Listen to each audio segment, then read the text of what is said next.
She was running out of time. The grand hall was burning. Smoke curled along the vaulted ceiling like a living thing, black and hungry, swallowing the chandeliers one by one. The marble floor was slick with blood and champagne, and the shattered remains of crystal glasses that had held $200 wine only an hour ago. Thessaly Wren stood in the center of it all. Her servant's uniform was torn at the shoulder. Her hands were covered in blood, some of it hers, most of it not. Her hair had come loose from the tight braid she always wore, dark strands falling across her face like a veil. And at her feet, on his knees, was the most powerful man in the Northern Territories. The Alpha King of the Obsidian Court looked up at her with golden eyes that burned like dying stars. His tuxedo was shredded. A wound on his side bled freely, staining the white marble beneath him in a spreading pool of crimson. He reached for her hand. She took it. They said a Wolfless Omega was worth less than the dirt on an Alpha's boot. They said she was a genetic failure, a ghost, a mistake the pack kept around to scrub floors and pour wine. They forgot that the thing they threw away had nothing left to lose. And nothing is more dangerous than a woman with nothing to lose. 3 days earlier, the Obsidian Court smelled of stone and old money and the faint, metallic tang of power that clung to every surface like dust. Thessaly had stopped noticing the smell years ago, the same way she had stopped noticing the cold of the stone floors beneath her bare feet, or the ache in her knees from scrubbing, or the way people looked through her as if she were made of glass. Not through her, past her, as if she simply was not there. She was 22 years old, and she had never shifted. Her inner wolf was not quiet. She was not sleeping. She was absent. A hollow space where instinct should have lived, an empty room in a house full of noise. In a world where the beast inside you determined your worth, Thessaly was worthless. She had made peace with that. Mostly. The bucket of gray water sloshed as she dragged it down the corridor toward the wine cellar. It was Tuesday, which meant the sub-cellar floors needed scrubbing before the weekend deliveries. No one had asked her to do it. No one ever asked. The task simply appeared on the rotation board in the kitchen, written in the head housekeeper's sharp script next to the word girl, because after 6 years of service, they still had not learned her name. She descended the narrow stone steps into the sub-cellar, the temperature dropping with each step. The air down here was different, thick, old. It smelled of oak barrels and damp earth, and the sweet decay of grapes that had been aging longer than she had been alive. She set down her bucket beside a row of barrels marked with the year of their vintage and got on her knees. This was her life. This had always been her life. Her mother had died when Thessaly was 12. Not suddenly, not dramatically, but slowly, the way a candle gutters in a draft. A cough that would not stop. A fever that kept returning. The pack healers had come once, looked at the wolfless woman in the servants' quarters, and never returned. There was no profit in healing the powerless. Thessaly had held her mother's hand at the end. She had been the only one in the room. Her father had vanished 3 years before that. One morning he was there, a quiet man with gentle hands who smelled of cedar and old books. The next morning, he was gone. No note. No explanation. The head housekeeper had simply moved Thessaly's cot into the kitchen and told her she would earn her keep or she would leave. She had earned her keep. She had scrubbed and served and carried and cleaned. She had made herself useful in the way that invisible things are useful, like plumbing, like ventilation, like the walls themselves. Nobody thanked the walls for standing. Nobody noticed the plumbing until it broke. Thessaly did not break. She survived. That was her talent. Not claws, not fangs, not the supernatural strength that coursed through every other member of the obsidian pack. Survival, observation, memory. She remembered everything. Every conversation overheard while pouring wine. Every door code glimpsed while mopping hallways. Every whispered argument between nobles who forgot that the furniture had ears. Knowledge was the only weapon they could not take away from her. She was halfway through scrubbing the sub-cellar floor when she heard the voices. At first, she thought it was the pipes. The old castle groaned and whispered, its ancient bones settling in the cold. But then the sound sharpened into words, and the words formed sentences, and the sentences turned her blood to ice. She pressed herself behind a stack of aging barrels, the ones from the '98 vintage that nobody ever touched, and held her breath. Two figures stood in the alcove at the far end of the cellar. One was a woman in an emerald dress, her auburn hair catching the dim light like copper wire. Thessaly recognized her instantly. Everyone in the obsidian court recognized her. Lysara, the queen, the Alpha King's fated mate. The other was a man Thessaly had never seen before. He was tall, sharp-featured, with a jagged scar that ran from his ear to his jaw. He smelled of sulfur and something chemical, something wrong, like burnt metal and rogue magic. Lysara's hand rested on his arm with a familiarity that went beyond alliance, beyond friendship. "Midnight at the solstice," Lysara whispered. "When he is drunk on the bond, the southern rebels will have clear entry through the western perimeter. I have already arranged the rotation." "And the ventilation shafts?" the man asked. His voice was like gravel wrapped in silk. "Unlocked. East wing. Your men can stage in the kitchen pantry. It opens directly behind the high table, 6 meters from his back." The man smiled. It was the kind of smile that made Thessaly's stomach turn. "And you are certain he suspects nothing, sister?" "Sister." Thessaly's heart stopped. Lysara, the orphan queen, the woman found wandering the borders as a pup with no family and no history, had a brother. And that brother was planning to murder the king. "He suspects nothing," Lysara said, her voice soft and terrible. "The bond makes him blind. He looks at me and sees love.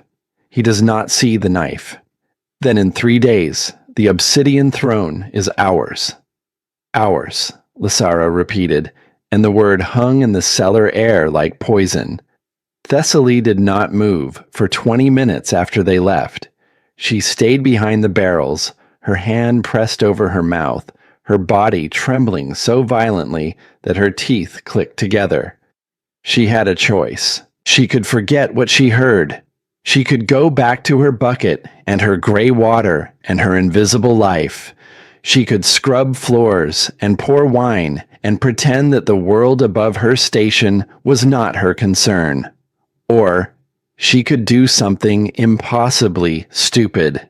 The next 3 days passed in a blur of planning and terror. Thessaly moved through her duties like a woman in a dream, smiling when spoken to, nodding when ordered, invisible as always. But beneath the surface, her mind was a machine, calculating, measuring, preparing. She had one chance, one moment, one scrap of paper. She tore a piece from an inventory log in the kitchen. She wrote 7 words in charcoal, pressing hard to make the letters clear. "Your mate sold you out. They are in position." She folded it until it was no larger than her thumbnail and hid it beneath the linen napkin on her serving tray. Then the night of the lunar solstice arrived, and Thessaly Wren walked into the grand hall to save the king. The hall was magnificent, a cathedral of black volcanic glass and silver, lit by 1,000 candles that turned the air golden. The Obsidian Court's elite had gathered for the most sacred night of the year, and they had dressed for the occasion. Silk gowns and tailored tuxedos. diamonds, and obsidian pendants. The scent of expensive perfume mingled with the primal musk of alpha pheromones so thick it made Thessaly's human lungs ache. She gripped the silver tray of wine flutes until her knuckles turned white and began to move through the crowd. Nobody moved for her. She moved for them, weaving between silk-clad bodies and broad-shouldered alphas like smoke through a forest. A beta growled for more red without looking at her. She whispered, "Of course, sir," and kept her eyes on the dais. 2 thrones sat at the front of the room, carved from black volcanic glass. In the larger one sat Ravan Blackthorn, the Alpha King. He was not what she had expected, though she had seen him 100 times from across crowded rooms. Up close, or as close as a servant ever got, he was something else entirely. He was lean where his generals were bulky, built like a blade rather than a battering ram. His hair was the color of midnight, and his eyes were molten gold, ancient and piercing and impossibly alive. He radiated dominance the way the sun radiates heat. It was not a choice. It was physics. Even from 50 feet away, Thessaly's skin prickled with the sheer force of his presence. He was terrifyingly beautiful, and in 75 minutes, he would be dead. Beside him sat Lysara, draped in emerald silk, her hand resting on his forearm with practiced possession. She was laughing at something a visiting dignitary had said, and Ravan was watching her with a softness he showed no one else. The mate bond. Sacred. Unbreakable. The pinnacle of werewolf biology. And the perfect weapon. Thessaly's hands were shaking. She steadied them through sheer will and began to ascend the 3 marble steps to the high table. Servants did not approach the dais unless summoned, but she had timed this. Ravan's goblet was nearly empty. She climbed the steps. Her legs felt like they belonged to someone else. The conversation at the high table dimmed as she approached, not because anyone was interested in her, but because the Alpha King shifted his gaze. Those golden eyes landed on her. For 1 second, Thessaly felt stripped bare, not examined, not assessed. Seen, as if those ancient eyes could look past the servant's uniform and the lowered head and the trembling hands and find something underneath that even she did not know was there. Something pulled in her chest, a strange, disorienting tug, like a fishhook behind her ribs. She had never felt anything like it. It was not pain. It was recognition, though she could not have said what she was recognizing. Then the moment passed, and his eyes dismissed her. She was furniture again, a delivery mechanism for wine. "Wine, Alpha," she whispered. Ravan did not speak. He tapped the rim of his glass. She stepped forward. This was the moment. Lysara was turned away, accepting a compliment from a visiting noble. Thessaly used the cover of her own body to block the queen's line of sight. As the dark crimson vintage filled Ravan's glass, she slid the folded parchment from beneath the napkin and pressed it under the base of his goblet with a sleight of hand she had practiced 1,000 times in the scullery. She finished pouring, pulled back. The note sat there, a white flag beneath the crystal stem. Ravan lifted the glass, paused. His fingertips found the texture of paper. His brow furrowed, a movement so small that only someone who spent their life watching from the shadows would have caught it. He did not look at her. He did not look at the note. He brought the glass to his lips, took a slow sip, and then, with the grace of a man who had survived a dozen assassination attempts, lowered the glass and palmed the paper in one fluid motion. Thessaly bowed low. "Enjoy the solstice, my king." She turned. She needed to disappear.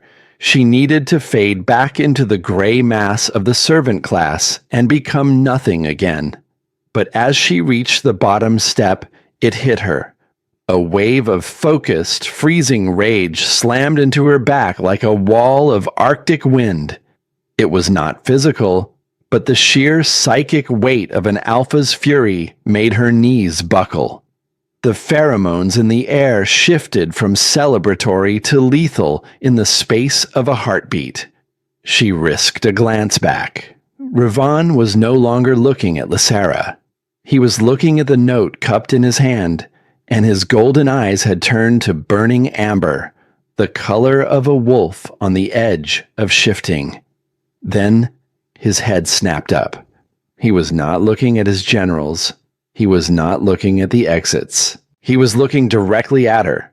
And for the first time in 22 years, Thessaly Wren was not invisible. The music continued. The laughter continued. But the air around the high table had changed in a way that only predators could feel. A subtle shift in pressure, like the moment before a storm breaks. Ravon stood. His movements were casual, controlled. A performance. "My love," Lysara said, reaching for his hand. "Where are you going?" "Business." His voice was flat, stripped of the warmth he had shown her moments ago. "A perimeter issue. Minor. Requires my signature." "Can it not wait?" She pouted, her fingers stretching toward his. He pulled away before she could make contact, smoothly, as if adjusting his cuff. "No. Enjoy the dance, Lysara. I will return shortly." He signaled to Haldrick, his head of guard, with a look that communicated volumes. Then his eyes found Thessaly across the room. "You," he said. His voice carried over the string quartet like a blade. "Girl with the tray." The room went quiet around her. To be addressed directly by the Alpha King was unheard of for someone of her rank. Usually, it meant death. "Yes, Alpha," she managed. "You spilled wine in my study. You will attend to it immediately." He did not wait to see if she followed. He turned and strode toward the heavy oak doors leading to the royal wing, his gait the controlled prowl of a predator pretending to be calm. Thessaly walked past the rows of staring nobles. She could smell their confusion, their contempt. Why her? What had the little nothing done to warrant the king's attention? She followed him down the long torch-lit corridor. Haldrick remained at the hall doors. She was alone with the king. 10 paces behind him, staring at the tension in his shoulders, the controlled violence in his stride. He opened the door to his study. She entered.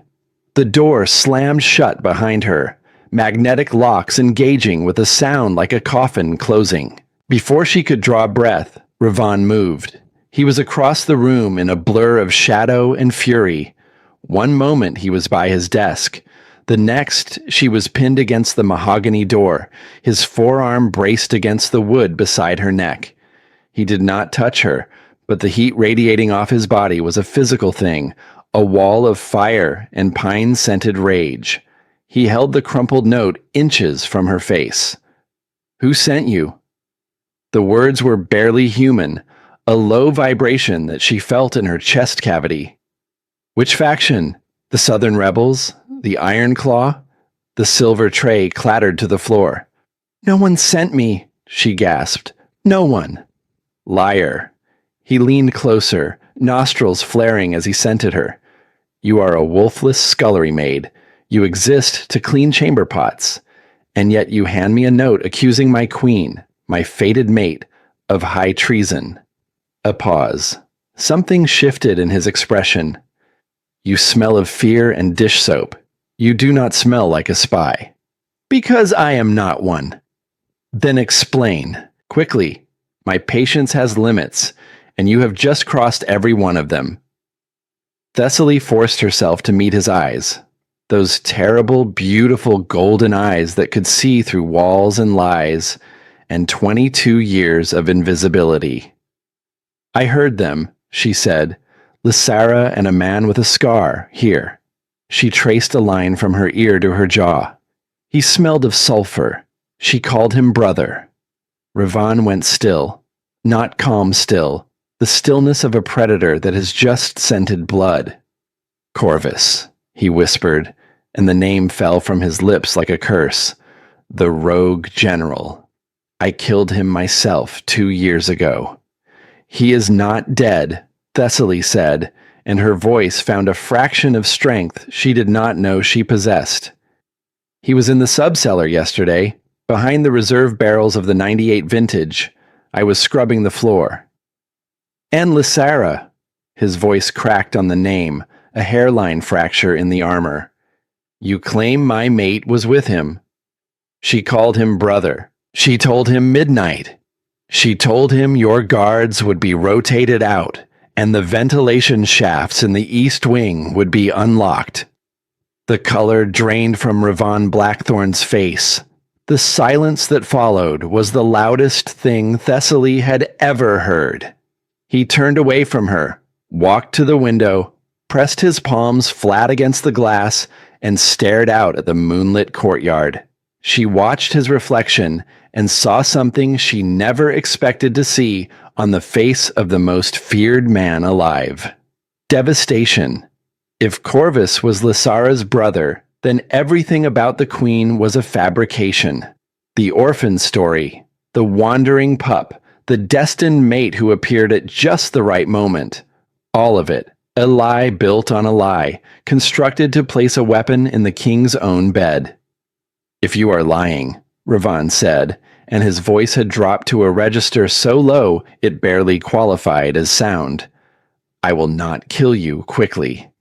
If I am lying, you can kill me right now. Thessaly straightened her spine.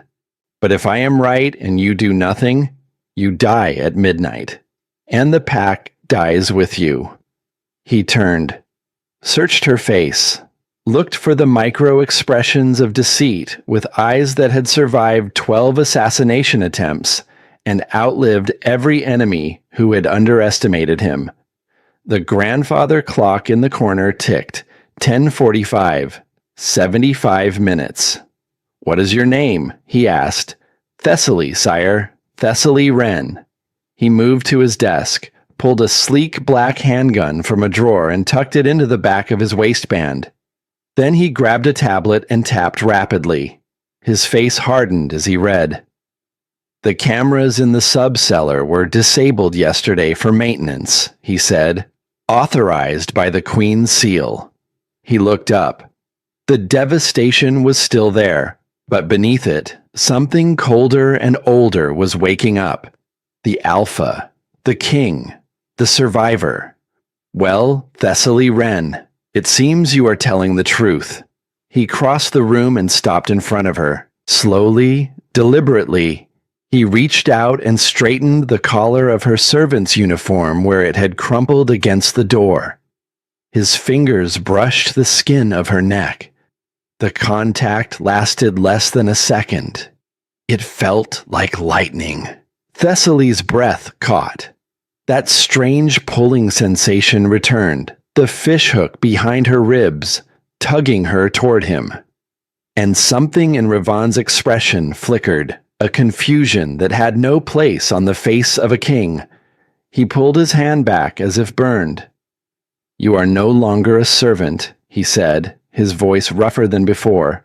For the next hour, you are my eyes. Your eyes? I cannot move against Lysara yet. If she senses I know, she will signal the attack early. I need to go back out there and play the loving husband while my heart is being carved out of my chest.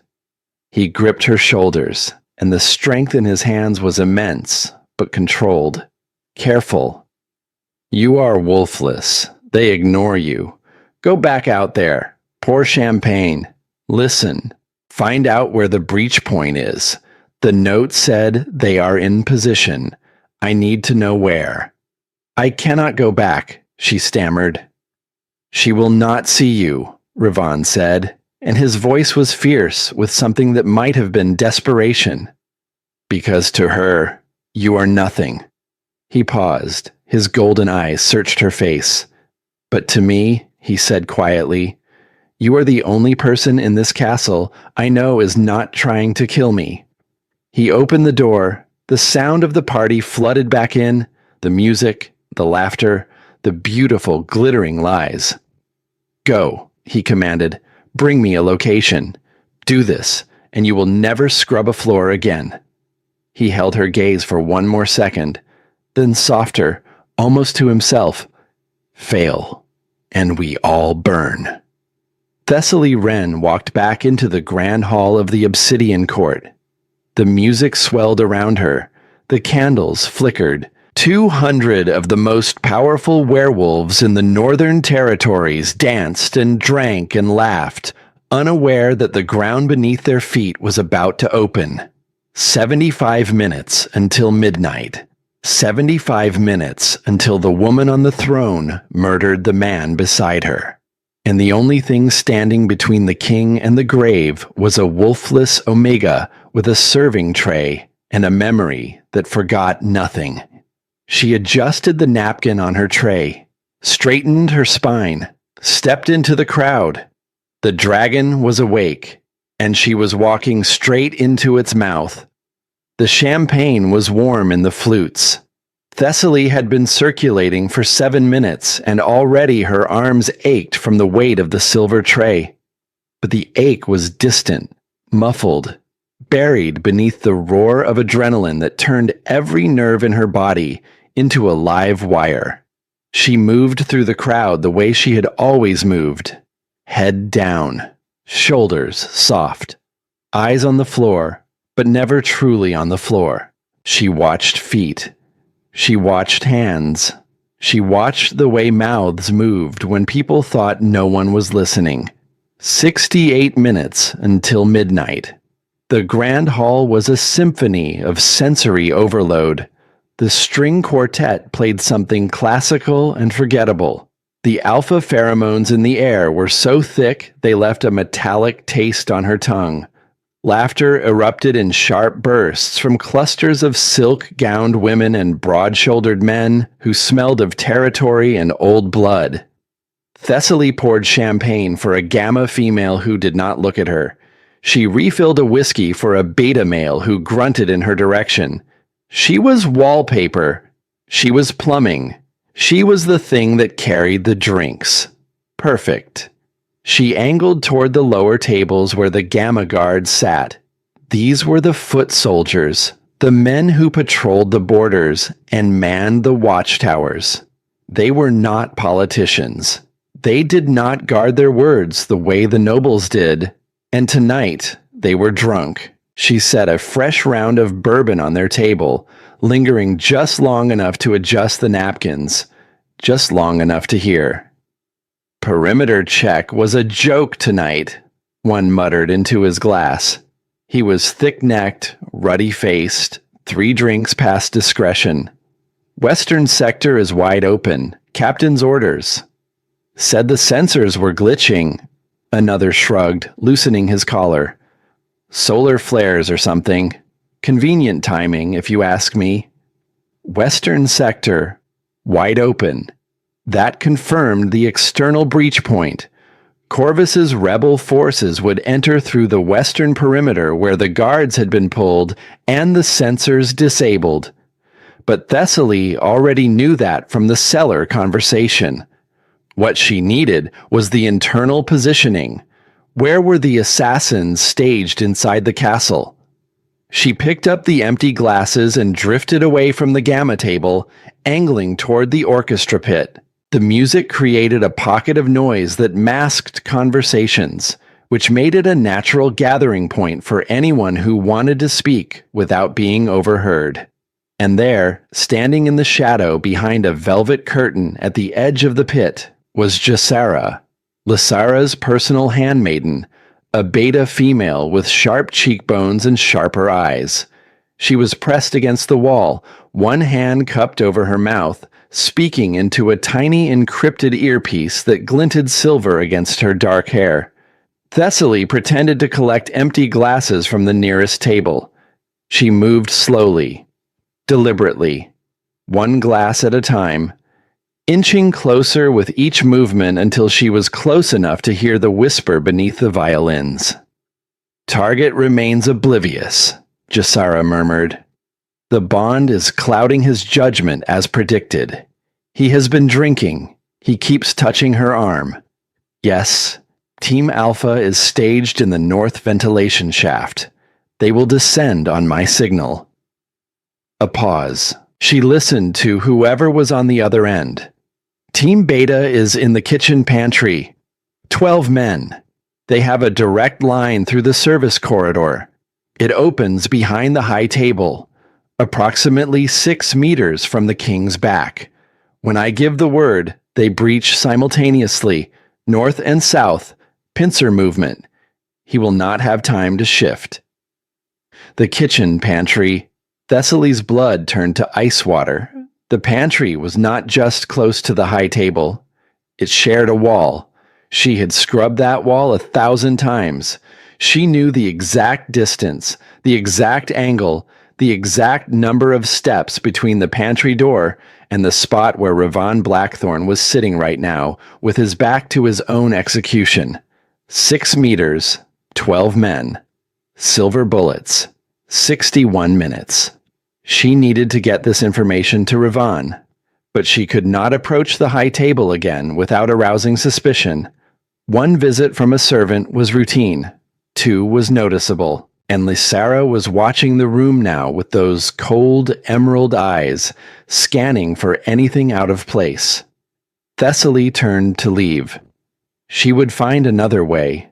A note passed through Haldrick, perhaps, or a whispered word to a loyalist servant who could relay the message. But then Jasara stiffened. "Wait!" the handmaiden hissed into her earpiece.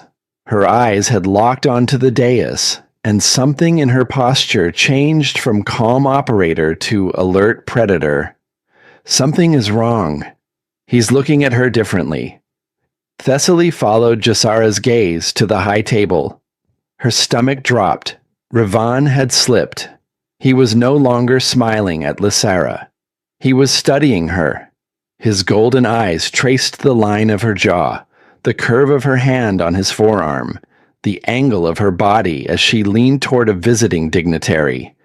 He was cataloging her, measuring her, looking at the woman he had loved for 10 years, the way a soldier looks at an unexploded bomb. Lysara noticed. Her smile faltered, her eyes narrowed by a fraction. A wife knows when her husband's gaze changes temperature, and Lysara was sharper than most wives.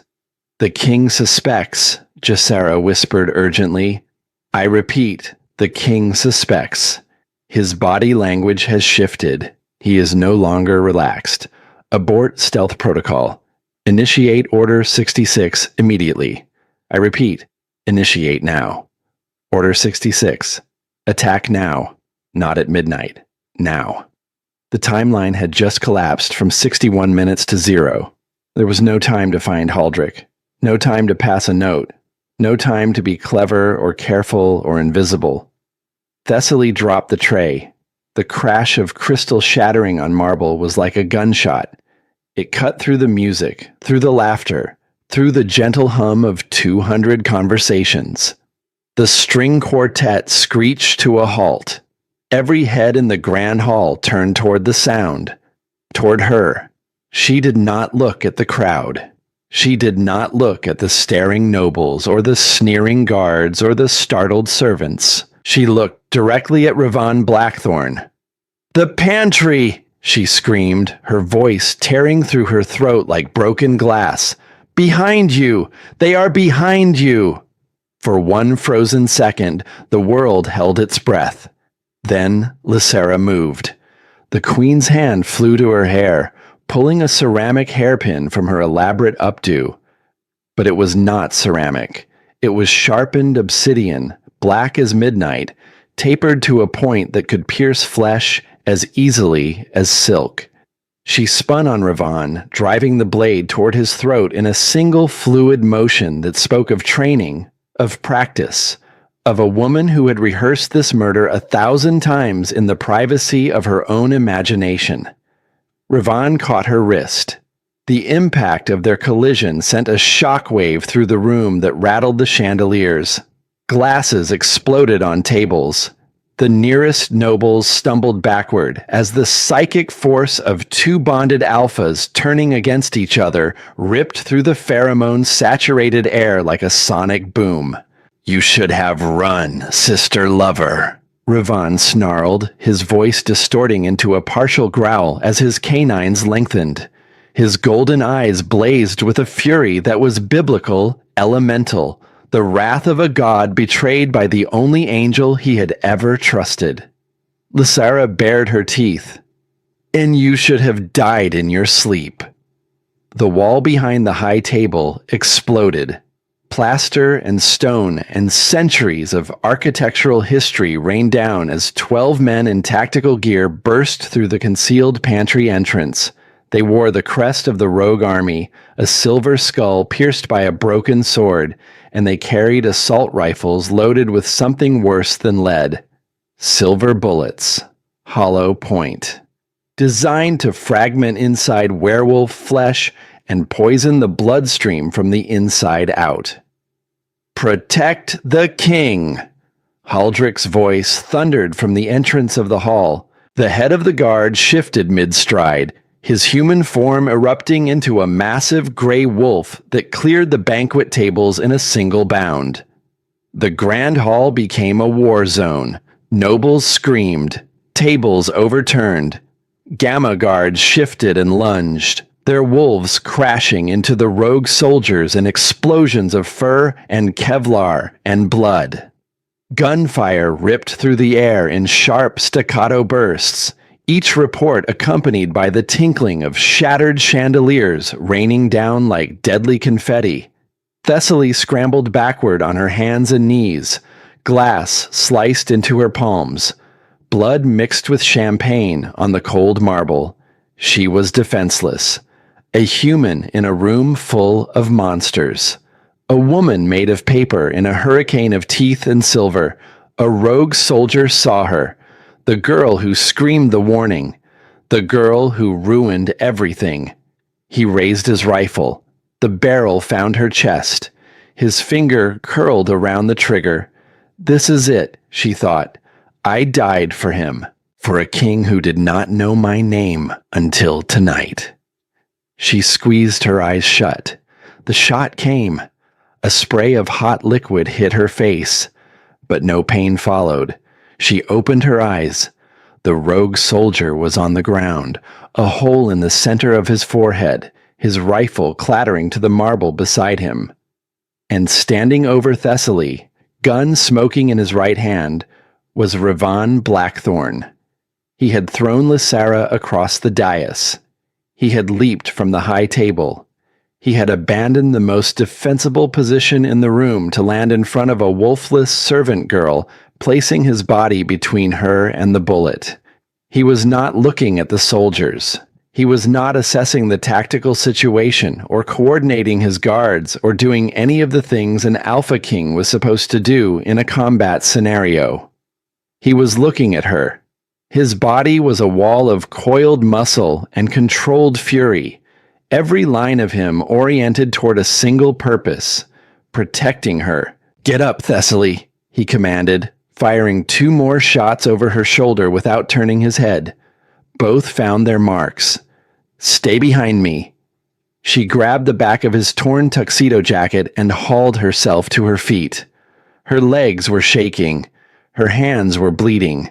But she was alive, and the man in front of her smelled like pine and rain and iron, and somehow, impossibly, that scent made her feel safe in the middle of a slaughterhouse. "Can you shoot?" he yelled over the roar of gunfire. "I have never held a gun in my life." He shoved a spare pistol into her bloody hand. "Point at the enemy. Pull the trigger. Do not let them flank us." He turned back to the fight, his eyes glowing with alpha power, molten gold pouring from irises that no longer looked human. "Tonight we purge the traitors," he growled, "starting with my wife." The gun bucked in Thessaly's hand like a living thing. She squeezed the trigger with her eyes half closed, and the recoil jarred her shoulder so hard she stumbled backward. "Eyes open!" Rivan roared, grabbing her collar and yanking her behind an overturned banquet table. "You cannot kill what you cannot see." Wood splintered above their heads as bullets shredded their cover. The elegant hall that had reeked of perfume and privilege now stank of cordite and copper and the primal musk of fear. "We are pinned," Rivan said, checking his magazine. 2 rounds. My shift is blocked. They are using aerosolized silver nitrate. Smart. He looked at her, and beneath the tactical assessment, she saw something raw and unexpected in his eyes. Concern. Not for the kingdom, not for the battle. For her. "Can you run?" he asked. "I have been running my whole life," she shot back, and the adrenaline made her bolder than she had ever been.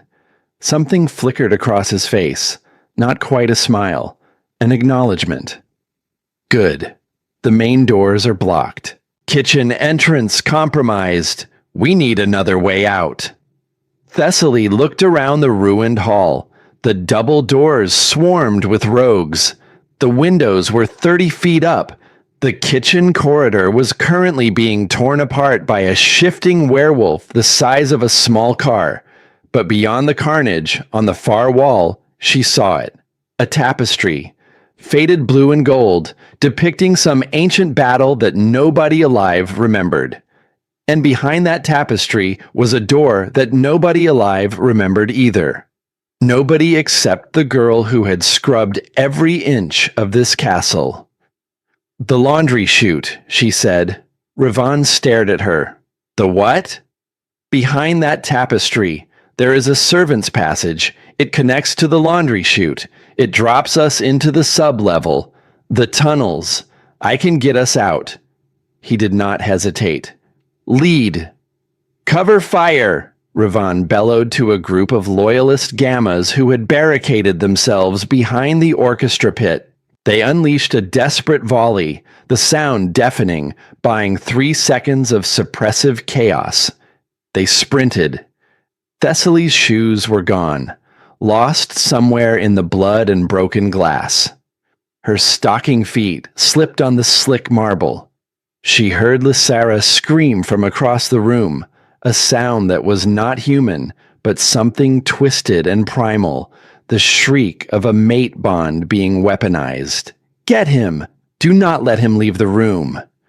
Thessaly reached the tapestry and tore it down. Behind it was a narrow, unpainted wooden door set into the stone wall. A door designed for bodies much smaller than an Alpha King's. She shoved it open. Rivan squeezed through behind her, his broad shoulders scraping the frame on both sides. The passage was dark, cramped, designed for malnourished Omegas, not 6'3" predators. "Move," he urged, his hand pressing against the small of her back. His palm was hot, his fingers spread wide. The contact sent a jolt through her nervous system that had nothing to do with fear and everything to do with that strange, inexplicable pull that she still could not name. They sprinted down the narrow corridor. The sounds of battle faded behind them, replaced by the echo of their own breathing and the slap of Thessaly's bare feet on cold stone. At the end of the passage was a metal hatch set into the wall, a dark square mouth that led straight down. "You want the king of the Obsidian Court to jump down a garbage disposal?" Rivan asked, looking into the black abyss with aristocratic disdain. "It is laundry," she corrected, gripping the rim. "And unless you want your head on your wife's wall, you will jump." Boots thundered in the corridor behind them. The rogues had found the door. Rivan did not argue further. He grabbed her waist, pulled her against his chest, and threw them both into the darkness. They fell. They hit the slide. They careened down the spiraling metal chute in a tangle of limbs and torn tuxedo, and the shredded remains of Thessaly's servant uniform, picking up speed until the metal screamed beneath them. They were spat out at the bottom with enough force to knock the air from Thessaly's lungs. She landed in a mountain of dirty linens, sinking into silk sheets and tablecloths and someone's ceremonial robe. Ravan erupted from the pile like something prehistoric, shaking his head, sending a pair of socks flying. His jacket was destroyed. His hair was wild. His expression was murderous. But he looked at her first. Before he assessed the room, before he checked the exits, before he did anything tactical or strategic or kingly, he looked at her. "Are you hurt?" "Just bruises," she wheezed. He winced, touching his side. His hand came away red. "Graze, silver bullet. It burns." "We need to keep moving," Thessaly said, pulling herself out of the laundry pile. "The laundry room connects to the boiler tunnels. If we follow the steam pipes, we can reach the old servant quarters in the North Tower. It has been abandoned for 50 years. They will not look there." "Lead on, little ghost," Ravan said. And despite everything, despite the blood and the betrayal and the fact that his entire world had just detonated, there was something in his voice when he said it. Something warm, something wondering. "It seems you know my kingdom better than I do." They moved through the boiler tunnels in near darkness. The pipes above them hissed with steam, and the air was thick with heat and the smell of old metal. Thessaly led the way, navigating by memory and touch, her fingers trailing along walls she had walked 1,000 times when she needed to disappear. Behind her, Ravan's breathing was steady, but strained. She could hear the pain in it, the slight catch every time he moved his left side. The silver in the graze was preventing his accelerated healing. Without intervention, the wound would worsen. But beneath the physical pain, something else radiated off him in waves. A psychic ache that pressed against the walls of the tunnel like heat from a furnace. "It hurts, does it not?" she whispered, and the echo turned her words into something intimate, a secret shared in the dark. He stopped walking. "What?" "The bond, Lysera. It must feel like cutting off a limb." The tunnel was silent except for the hiss of steam and the distant drip of condensation. "It is worse," Ravan said finally. His voice was raw, stripped of the authority and command he wore like armor. In the darkness, he was not a king. He was a man who had just discovered that the woman he loved was a weapon pointed at his heart. "The bond is absolute. Even now, knowing she wants me dead, my wolf is crying out for her. It wants to submit. It wants to bare its throat. I am fighting my own biology with every step." He was quiet for a moment, then softer. "That is why she chose tonight. The solstice heightens the bond. She bet that I would not be able to pull the trigger." "You shot at her," Thessaly said. "In the hall. I missed on purpose." The self-loathing in his voice was a living thing, an animal trapped in a cage of duty and instinct. "I could have put that bullet between her eyes. My hand would not do it." Thessaly turned to face him in the darkness. She could not see his features, but she could feel his presence, the heat of him, the weight of his grief pressing against the tunnel walls. "That does not make you weak, Ravan," she said. She had not meant to use his name. It came out before she could stop it. "It makes you not a monster." The silence that followed was so complete she could hear his heartbeat. Or maybe it was hers. In the dark, in the narrow space between them, it was impossible to tell where one ended and the other began. "Kings must be monsters," he said quietly. "If I cannot kill her, she will win. And if she wins, thousands die." Then we make sure she does not win, Thessaly said, without you having to become the thing she accused you of being. He did not respond, but when they started walking again, he was closer. His hand found the small of her back in the darkness, guiding himself by the warmth of her body, and he did not move it away. The North Tower servant quarters had been condemned half a century ago. Mold and disrepair had driven out the last inhabitants long before Thessaly was born. But she had discovered room 4B 3 years ago during one of her disappearing acts, a small dusty cell with a single cot and a broken window overlooking the stormy cliffs, and she had claimed it the way a wild animal claims a den. Secretly, desperately, the only space in the world that belonged to her. Ravan collapsed onto the cot. His breathing was ragged. The silver nitrate in the bullet graze was doing its work, spreading poison through his bloodstream, turning his skin a sickly gray that made him look almost human. "I need water," he rasped, "and fire. I have something better." She went to the loose floorboard in the corner and pried it up. Hidden beneath was her stash, a bottle of cheap brandy stolen from the kitchen stores, a box of matches, a sewing kit she used to mend her uniform when the fabric tore from too much scrubbing. She knelt beside the Alpha King of the Obsidian Court and held up the bottle of bottom-shelf liquor. He looked at it with the expression of a man who had never consumed anything that cost less than $50. "It is 80 proof," she said, uncorking it with her teeth. "It will clean the wound." "Do it." She poured the alcohol over the gash in his side. Ravan did not scream, but his back arched off the mattress, and a growl ripped from his throat that vibrated in her bones. His claws punched through the thin mattress fabric, shredding it. "Sorry," she whispered, her hands shaking. "Do not apologize," he gritted out, sweat beading on his forehead. "Just get the silver out."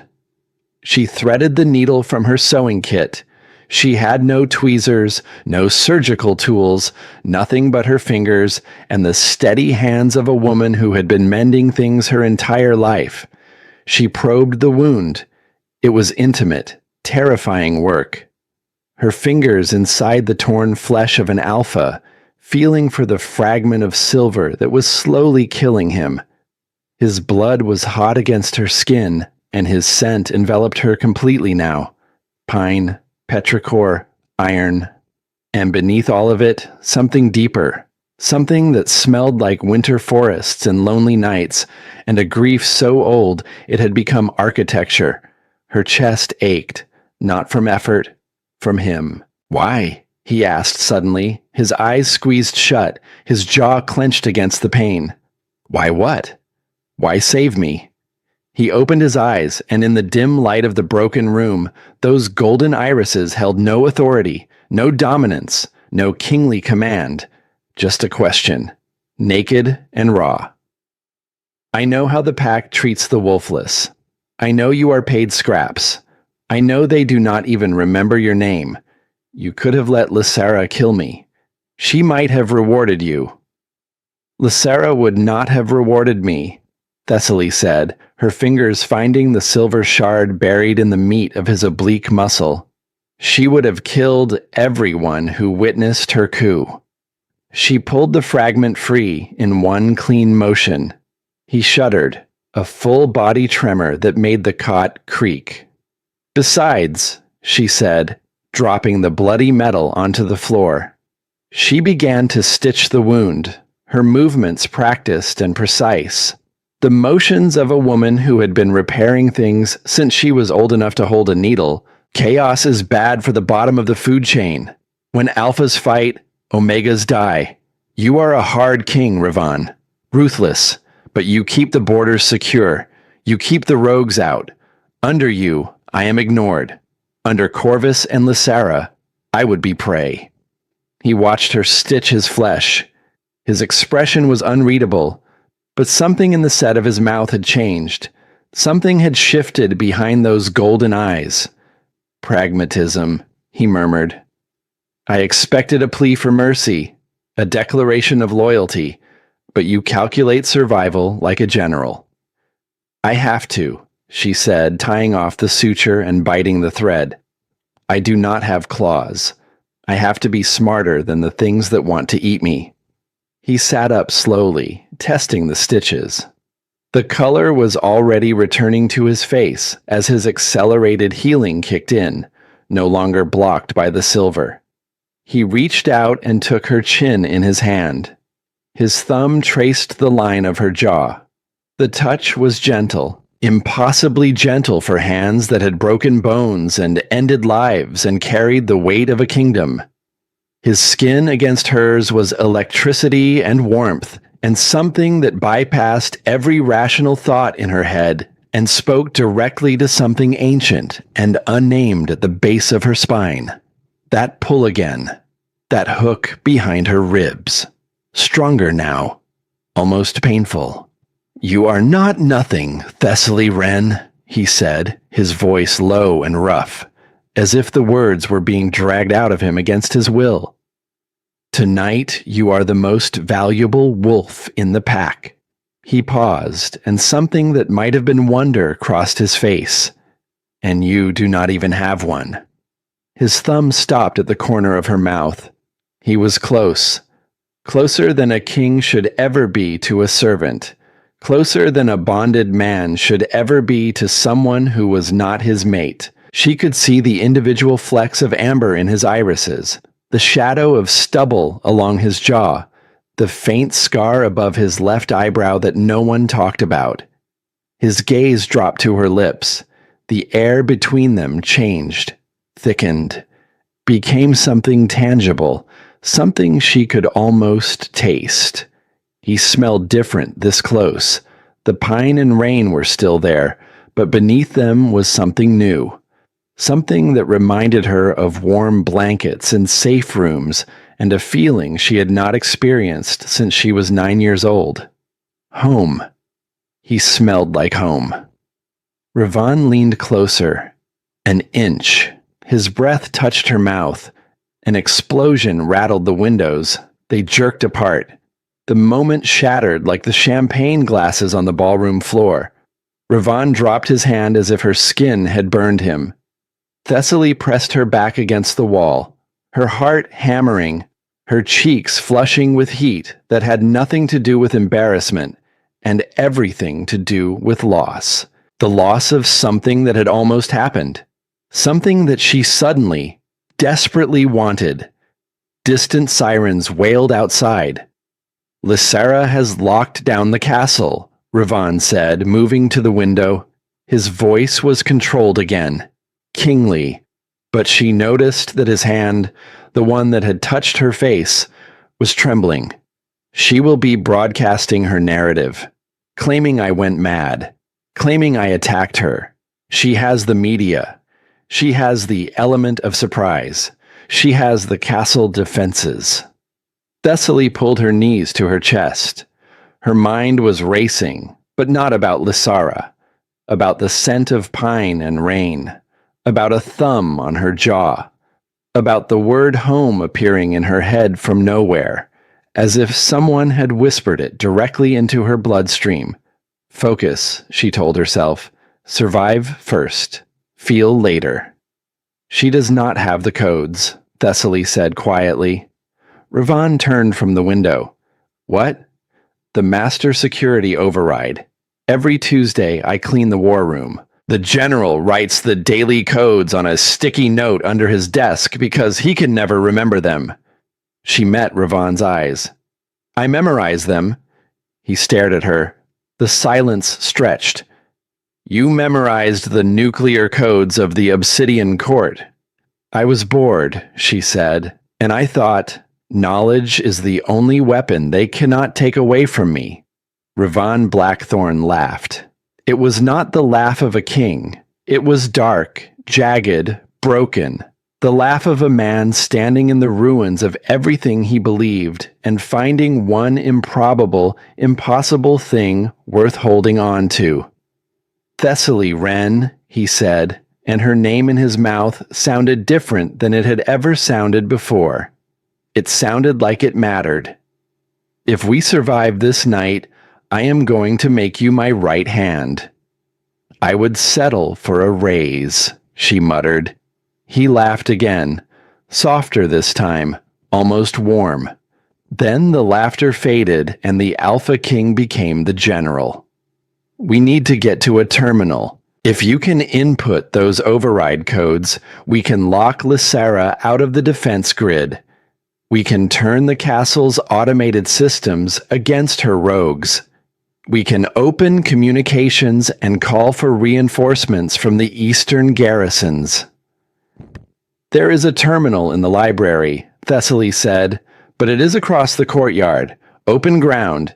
If she has snipers posted, they will see us. Not if we go under, Ravan said. There are no tunnels under the courtyard. There are drainage pipes. She looked at him.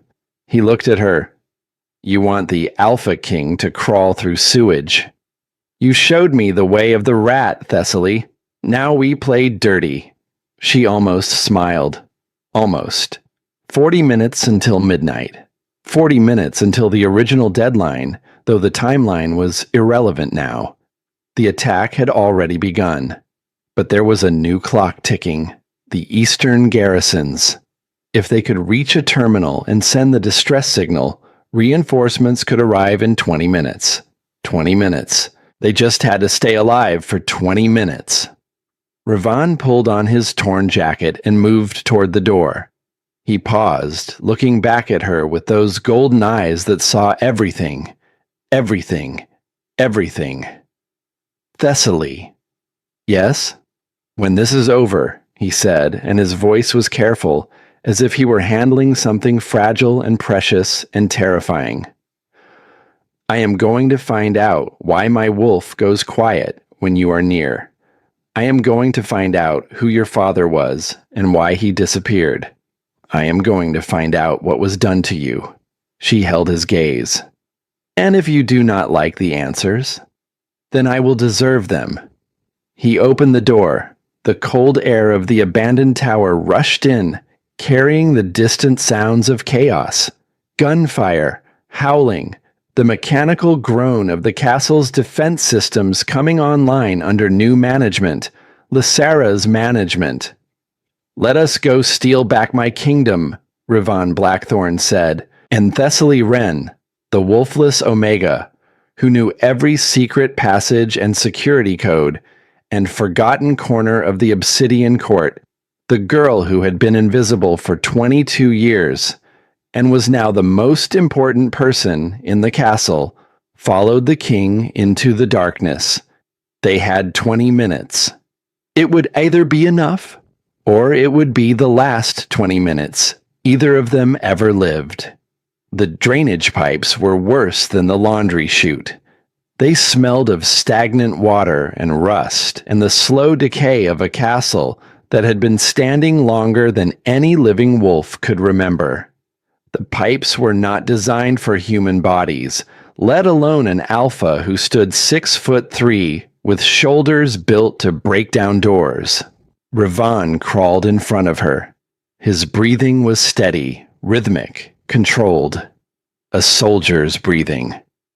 But Thessaly could feel something else radiating off him, not physical pain, though the silver grays still seeped through his makeshift bandage, but a psychic anguish that rolled off his body in waves and pressed against the walls of the narrow pipe like heat from a dying star. She crawled behind him, her knees scraping against corroded metal, her uniform soaked through with freezing water that smelled of iron and forgotten things. Her palms stung where the glass had cut them in the ballroom. Her arms trembled with exhaustion.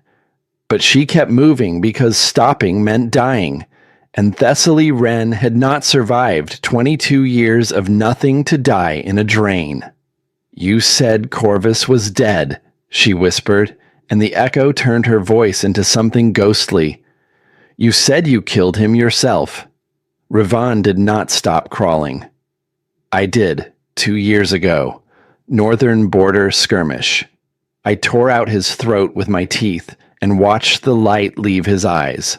Or I thought I did. How does a man survive having his throat torn out? He does not, which means someone healed him. Dark magic, the kind that costs more than money. A pause. The kind Lysera would have access to through the rogue networks. She has been planning this for 2 years. Longer. His voice was flat with the effort of containing something volcanic. If Corvus is her brother, then she was planning this before we ever met. The orphan story. The wandering pup found at the border. The fated mate bond that felt like destiny. He stopped crawling. The sound of water dripping filled the silence. It was all constructed. Every moment, every touch, every time she whispered that she loved me. The devastation in his voice was not loud. It was quiet, which made it worse. It was the sound of a foundation cracking beneath the weight it had been carrying for a decade. Maybe the bond was real, Thessaly said softly, even if she was not. The bond was biology. She was strategy. I was the fool who could not tell the difference. He resumed crawling. Thessaly followed, and she said nothing more, because some wounds could not be stitched with words. They reached the grate that opened into the library's subfloor. Rivan pressed his palms against the heavy iron and pushed. It groaned, then gave way, swinging upward on rusted hinges. He climbed out first, then reached back to pull her up. His hand closed around her forearm, and even through the wet fabric and the exhaustion and the distant gunfire, the contact sent that same impossible electricity through her system. A current that had no business existing between a king and a servant, between a bonded man and a wolfless girl, between two people who had known each other for less than 2 hours. She pulled her arm free the moment her feet touched solid ground. The library was vast, a cathedral of knowledge built from dark wood and older stone, its walls lined with books that stretched to a ceiling lost in shadow. Moonlight poured through the high-arched windows, casting silver columns across the reading tables and the thick carpet and the massive iron chandelier that hung from the center of the vaulted ceiling like an inverted crown. Thessaly knew this room. She had spent every stolen break here for 3 years, hiding between the shelves, reading everything she could reach, teaching herself things that no one thought a Wolfless Omega needed to know. History, strategy, medicine, language, the architecture of power. The terminal sat at the main desk, a sleek, modern intrusion in the ancient room. Its screen displayed the obsidian crest, a black wolf with bared teeth, and beneath it, a blinking cursor demanding authentication. "Do your magic," Rivan whispered. He positioned himself between the terminal and the library's main entrance, his gun trained on the heavy double doors. Thessaly sat at the desk. Her fingers were stiff with cold. She typed the sequence she had memorized from the general's sticky note. Alpha 9 Zulu Tango 44. The screen flashed green. Access granted. "I am in," she hissed. Her fingers flew across the keyboard, muscle memory taking over despite the adrenaline. Camera feeds populated the screen. The ballroom, empty now, smeared with blood and debris. The courtyard, patrolled by wolves wearing the rogue crest. The eastern wing, dark and silent. The kitchen corridors, bodies on the floor. She worked fast. Locking down the perimeter gates, she narrated, executing commands. Trapping them inside with us. Disabling the internal motion sensors so they cannot track our movement. "Can you open the armory?" Rivan asked without taking his eyes off the door. "Done. And I am triggering the silent alarm to the eastern garrisons." She typed the final command and watched the confirmation flash across the screen. Signal sent. If they mobilize immediately, They should be here in 20 minutes. 20 minutes. The number hung in the air between them like a prayer. Rivan glanced at her. You just hacked the defense grid of the most powerful pack in the Northern Territories. I entered a password that was written on a sticky note. You are remarkable. The word landed on her chest like a warm hand.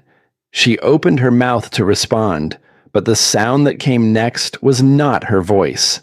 It was the click of a hammer being pulled back. Rivan spun. Thessaly froze. From the shadows of the biography section, moving with the silent grace of a predator who had been watching them the entire time, emerged Lysera. She was immaculate. Not a hair displaced. Not a drop of blood on the emerald silk that clung to her body like water. She had walked through a war zone and emerged pristine, which told Thessaly everything she needed to know about how much of the fighting Lysera had actually done herself. She held a heavy assault rifle, military grade, the kind designed to punch through body armor and brick walls. She was not aiming it at Rivan. She was aiming it at Thessaly. I knew you would come here, Lysera said. Her voice was musical, pleasant, the voice of a woman making conversation at a dinner party, not a woman holding a gun. Rivan is too proud to hide, but too injured to fight. He needs tactics. He needs systems. And who better to provide them than the little mouse who watches from the corners? Lysera, Rivan said. He stepped in front of Thessaly, his body blocking her from the barrel. Put the gun down. Step aside, husband. She spat the word like something rotten. The bond makes it difficult for you to hurt me, does it not? I can feel your wolf whimpering from here. That pathetic beast, still crawling on its belly for the woman who sold it. Try me, Rivan warned. The growl building in his chest was subsonic, felt rather than heard. Lysera smiled, the kind of smile that never reached her eyes. I do not need to fight you, Rivan. I just need to hurt you. And I have learned something very interesting tonight. She shifted her aim slightly, correcting for his position, calculating the angle. You did not save yourself in the ballroom. You saved her. You abandoned the high ground, abandoned your tactical advantage, abandoned everything your training taught you to protect a wolfless servant girl who scrubs your floors. Her eyes found Thessaly's over Rivan's shoulder. He cares about you, Lysera said, and the wonder in her voice was genuine. A scientist observing an impossible result. The Alpha King of the Obsidian Court cares about the help. How pathetic. She is worth 10 of you, Rivan said. His voice was steady as stone. Then, watch her die. Lysera's finger tightened. Rivan did not lunge at Lysera. He lunged at Thessaly. He tackled her to the ground as the rifle roared. Bullets shredded the computer terminal, sending sparks and plastic and shards of antique wood spraying across the desk. The screen exploded, the keyboard disintegrated, but the signal had already been sent. The garrison codes were already transmitted. The 20-minute clock was already ticking. Run! Rivan screamed, shoving her toward the stacks. Get into the shelves. Hide. I am not leaving you. She will not kill me yet. She needs my biometric signature to access the royal vault. But you? His eyes burned into hers. You she will kill for sport. Go. Now. He turned and shifted. It was wrong. Thessaly could see that immediately. Without the full moon, weakened by silver poisoning, and the psychic toll of the fractured mate bond, the shift was jagged and violent. Bones cracked and reformed at angles that looked agonizing. Fur erupted through his skin in patches rather than waves. His spine contorted, each vertebra popping with a sound like breaking branches. But what rose from the ruin of the man was still magnificent. A massive black wolf, 5 feet at the shoulder, with eyes that glowed molten gold in the dim library. He was limping, bleeding. His left flank was matted with crimson, where the silver grays continued to weep. But he planted himself between Lysera and the bookshelves where Thessaly was retreating, and he roared. The sound shook the books from the shelves. Dust rained from the ceiling. The windows rattled in their frames. He was still the king. Thessaly did not watch the collision. She scrambled on hands and knees into the labyrinth of bookshelves, tears streaming down her face, her bloody palms leaving prints on the carpet like a trail for the monsters to follow. Behind her, the sounds of the fight were terrible. The crack of bone on bone, the snarl of wolves, the sharp report of gunfire, and the splintering of ancient wood. She crawled deeper into the stacks. History section, philosophy section, poetry. She knew this library the way she knew the inside of her own eyelids. Every shelf, every gap, every hiding spot. She wedged herself behind a heavy oak bookcase in the history section and pressed her hand over her mouth to silence her breathing. 12 minutes. The garrison needed 12 more minutes. From her hiding spot, through a gap between the spines of 2 leather-bound volumes, she could see the center of the library. Ravon was back in human form, forced out of his shift by exhaustion and silver and the relentless pull of the mate bond that was even now trying to drag him back to the woman who wanted him dead. He was on his knees. Blood poured from his side, and from new wounds she could not catalog. His chest heaved. His hands were planted on the marble floor, holding himself up through will alone. A second figure had entered during the fight, slipping through the same service corridors his soldiers had used to breach the castle. She had not seen him arrive, but she recognized the jagged scar from ear to jaw, the sulfur smell cutting through the smoke. And standing over Ravon, blade in hand, was Corvus. Lysara's brother looked nothing like her. Where she was beautiful and polished, he was rough and angular, a weapon that had never learned to pretend it was a man. His left arm hung uselessly at his side, crushed and healing slowly. In his right hand, he held a serrated knife pressed against the side of Ravon's throat. "Look at him," Corvus sneered, addressing the 8 remaining rogue soldiers who formed a semicircle around the fallen king. "The great Ravon Blackthorn, defeated by a woman and a matchstick." Lysara paced around Ravon. Her heels clicked on the marble with metronomic precision. She looked down at the man she had shared a bed with for 10 years, the man whose back she had traced with her fingers in the dark, and there was nothing in her eyes. Nothing at all. "He chose a servant over me, Corvus," she said. "Can you believe it? He broke the sanctity of the high table. He abandoned the high ground. He threw himself in front of a bullet for a cleaning girl." She crouched beside Ravon, tilting his chin up with one manicured finger. "Where is she, my love? Where is your little mouse hiding?" Ravon said nothing. Blood coated his teeth. His golden eyes were dim, flickering, but they held a defiance that even the knife at his throat could not extinguish. "It does not matter," Lysara said, standing. "The smoke will find her before we do." She nodded to one of the soldiers. He produced a canister and tossed it toward the far wall. It hit the ground and erupted in chemical flame that caught the nearest bookshelf instantly. Dry paper, ancient wood, centuries of accumulated knowledge, burning.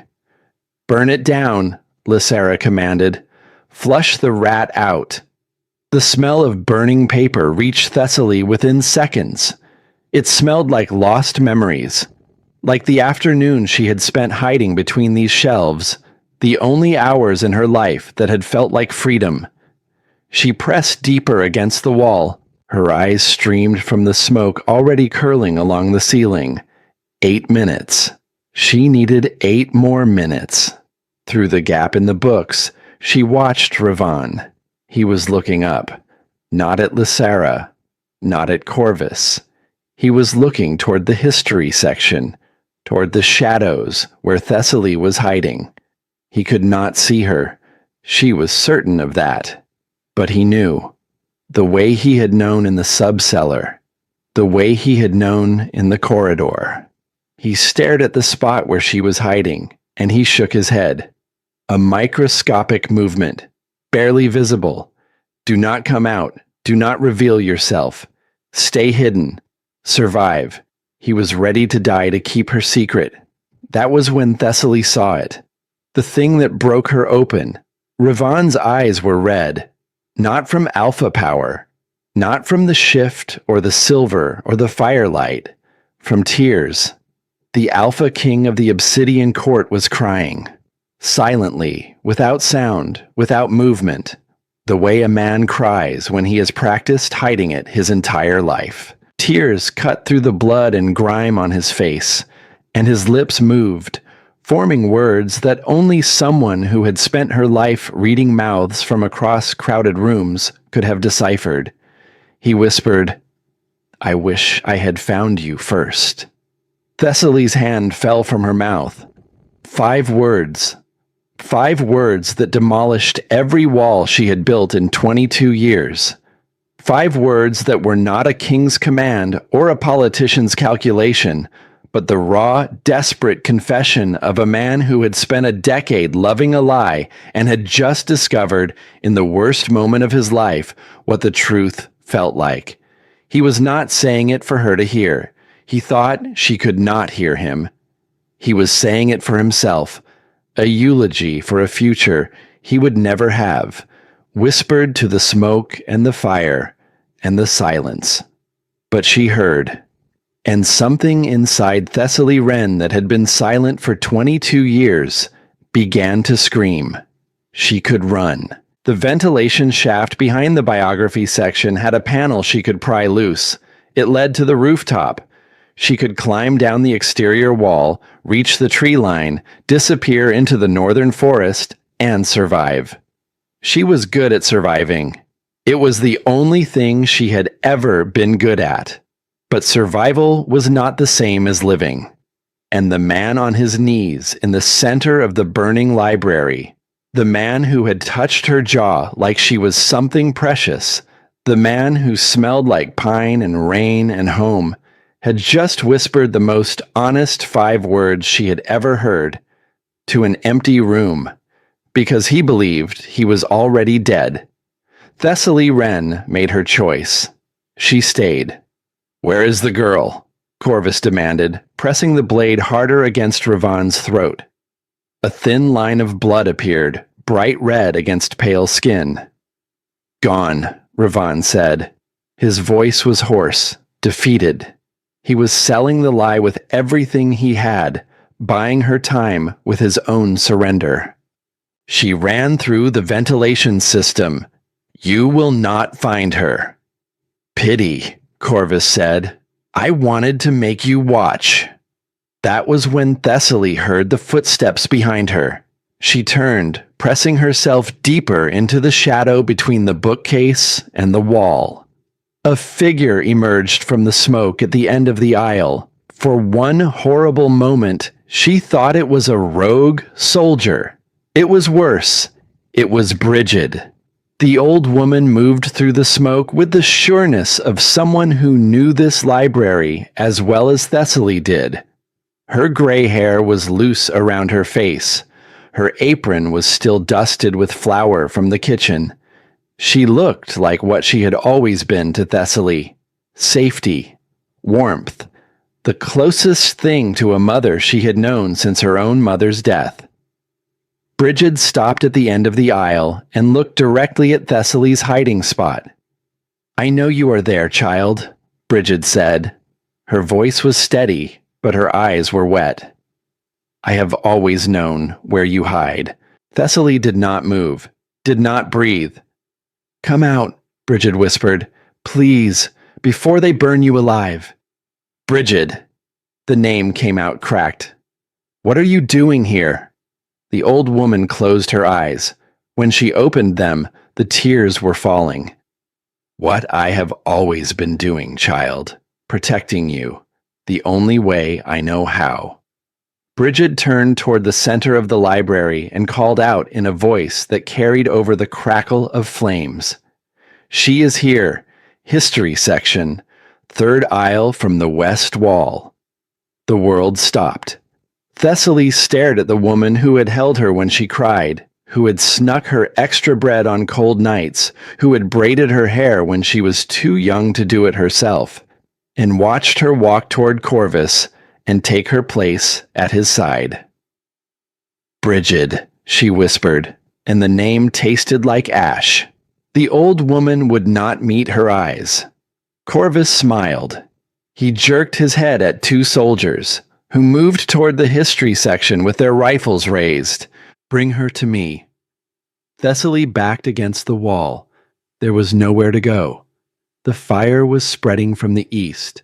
Soldiers approached from the west. And the woman she had trusted most in the world had just handed her to the executioner. The soldiers found her. They grabbed her arms and dragged her out of the stacks, her bare feet scraping across the carpet, and threw her onto the marble floor in front of Ravon. She landed on her hands and knees, looked up. Ravon's face when he saw her was a wound. Every ounce of hope, every thread of the plan he had been holding together with his bare hands, died in his eyes when she appeared. He had believed she was safe. He had traded his own life for the illusion of her escape. And now she was here, on the floor, 3 feet from the knife at his throat. No, he breathed. The word was barely sound. I believe this belongs to you, Corvus said, kicking Thessaly onto her side.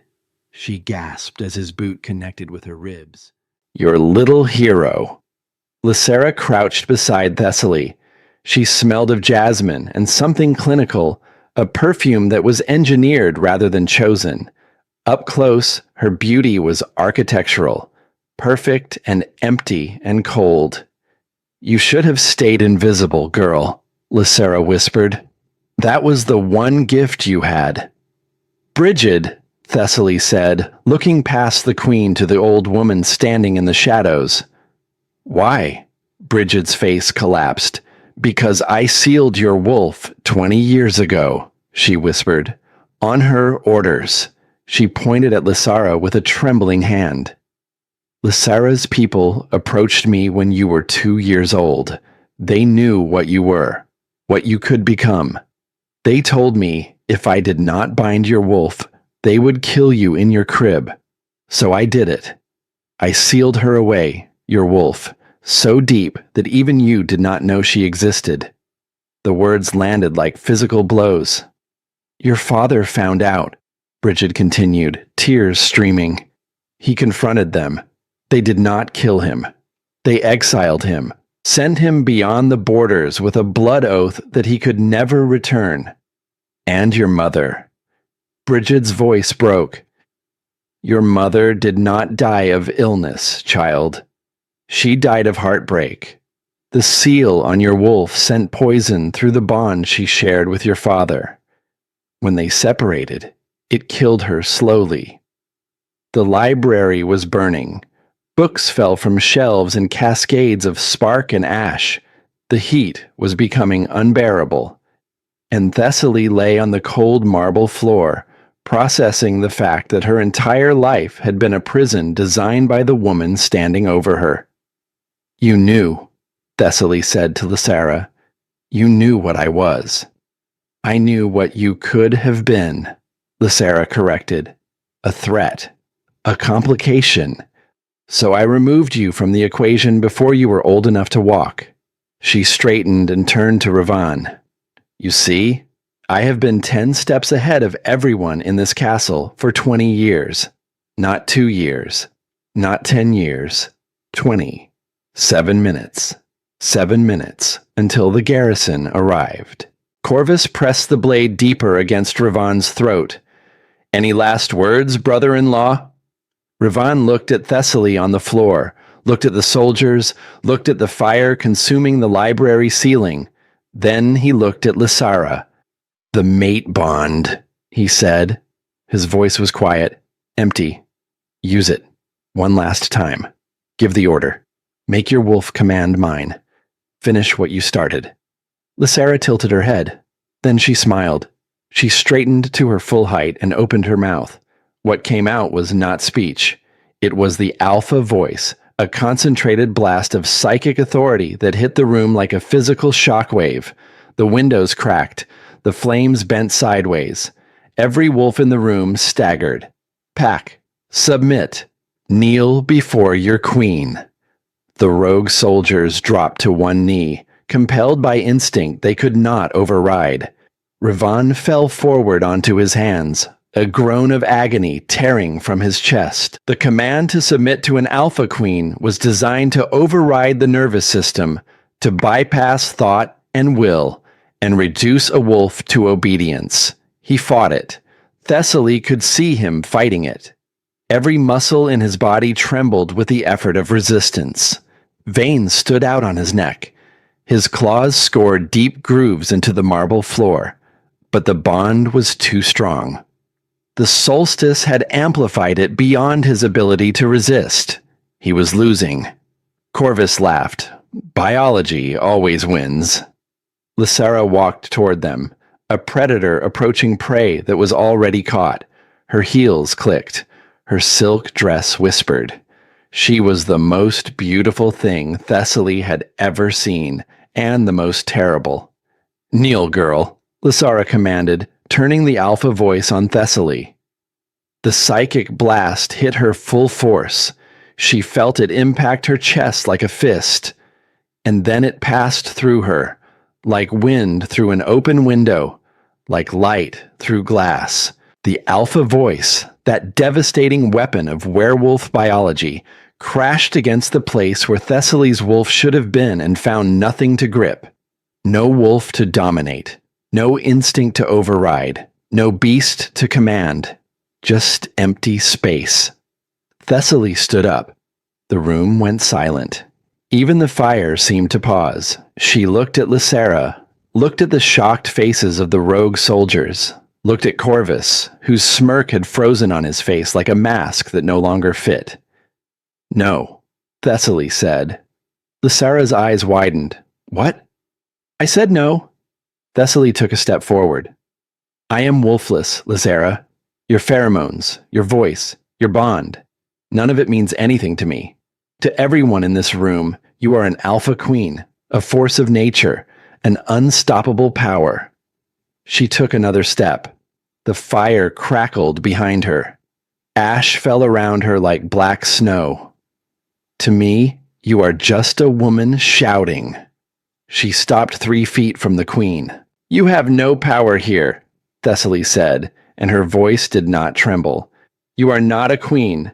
You are not a mate. You are not a force of nature." She looked Lysara directly in the eyes. "You are just a traitor in a nice dress." The silence that followed was absolute. 5 minutes. 5 minutes until the garrison broke down the doors. 5 minutes that would feel like forever. Lysara's face contorted. The mask of beauty cracked, and beneath it was something raw and furious and afraid. For the first time since Thessaly had watched her in the subcellar, Lysara looked like a woman who was not in control. "Kill her!" she screamed at Corvus. "Kill her now!" Corvus moved like something born from violence. His damaged arm had already begun to heal, the bones knitting together with the sickening efficiency of an alpha's regeneration. He dropped the knife from Ravan's throat and lunged at Thessaly, his good hand transforming mid-motion into a clawed gauntlet of bone and sinew, fingers elongating into razors that could open a human body from throat to navel in a single stroke. He was fast. Faster than anything Thessaly had ever seen. But Thessaly was not looking at Corvus. She was looking up. The iron chandelier hung directly above the center of the library. A 2-ton monstrosity of wrought iron and melted candle wax, suspended from the vaulted ceiling by a single winch cable as thick as her wrist. She had dusted that chandelier twice a year for 6 years, standing on a rickety ladder while the librarian shouted at her to be careful. She had oiled the winch mechanism. She had replaced the candles. She had polished every iron arm until her fingers bled. She knew exactly how the locking pin worked. She knew exactly where the winch was anchored. And she knew that the philosophy section balcony, 20 feet above the main floor, was exactly 12 steps from where she was standing right now. Thessaly ran, not away from Corvus, sideways, toward the spiral staircase at the edge of the reading room, the narrow iron steps that led to the upper gallery, where the oldest, heaviest, most forgotten books in the obsidian court gathered dust. "Stop her!" Corvus roared. A rogue soldier grabbed for her arm. She ducked under his reach. The muscle memory of 22 years of dodging kicks and slaps and casual cruelty guiding her body through spaces that a larger person could not have navigated. She hit the spiral staircase at full speed, her bare feet clanging against the iron steps, and climbed. The heat intensified with every step. Fire had reached the eastern gallery, consuming shelves of poetry and natural history in great orange waves that turned the air into something barely breathable. Smoke pressed down from the ceiling like a living hand, trying to push her to the ground. She reached the philosophy section balcony. The winch mechanism was exactly where she remembered it, bolted to the wall behind a velvet curtain that was already beginning to smolder. A heavy iron box with a hand crank and a single locking pin that held the cable taut. Below, the scene was a tableau of power and helplessness. Revan on his knees, fighting the alpha voice command with everything he had, his body shaking with the effort of defying his own biology. Lysera standing over him with the calm certainty of a woman who had already won. Corvus at the base of the staircase, starting to climb, his clawed hand leaving gouges in the iron railing.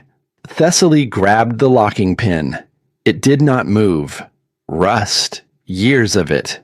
The pin had fused into the mechanism, bonded by moisture and neglect, and the indifference of a pack that never thought to maintain the things that servants maintained. She pulled harder. Her arms screamed. Her torn palms, still raw from the cable burn in the laundry chute, left smears of blood on the iron. It did not budge. Corvus was halfway up the staircase. She could hear his breathing, the wet rasp of a predator closing the distance. 10 seconds, maybe less. She looked around.